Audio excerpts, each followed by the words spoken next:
Okay, sasa tunaendelea na maswali hapa. Sasa hii sijui niweke kwenye swali au niweke kwenye ushauri, sijalielewa kama ni swali au ni ushauri. Huyu kasema kwamba tungependa usifiche namba za simu za watu waliotumia dawa zenu kwa ridhaa zao, lakini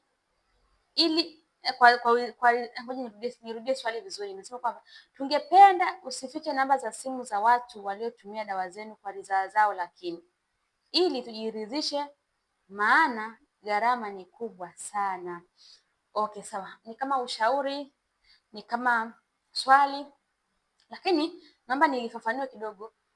Watu wote ambao wanakuwa wanatoa shuhuda, hakuna shuhuda ambayo labda mtu amenitumia mimi mwenyewe inbox kwangu. Watu wote ambao wanaandika shuhuda wanaziandika ndani ya grupu na mnawaona, na kuna wengine mnawapigia na wauliza kweli kweli.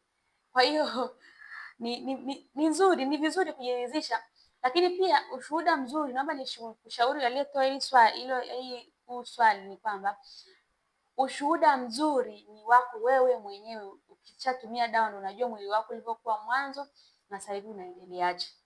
Kwa hiyo ni ushuhuda mzuri. Kuna ushuhuda wa kupewa na mtu, lakini pia kuna ushuhuda wa wewe mwenyewe. Na mimi napenda kuambia watu kwamba umeona wenzako wameshuhudia na wewe ukapata matokeo, ushuhudie kwenye group. Kwa hiyo ushuhuda mzuri ni wewe mwenyewe, yaani upate mabadiliko baada ya kutumia dawa. Lakini pia hizi shuhuda zingine mtu anasema labda anaweza akasema kwamba hawa wanatengenezwa, hawa wanaambiwa sema hivi.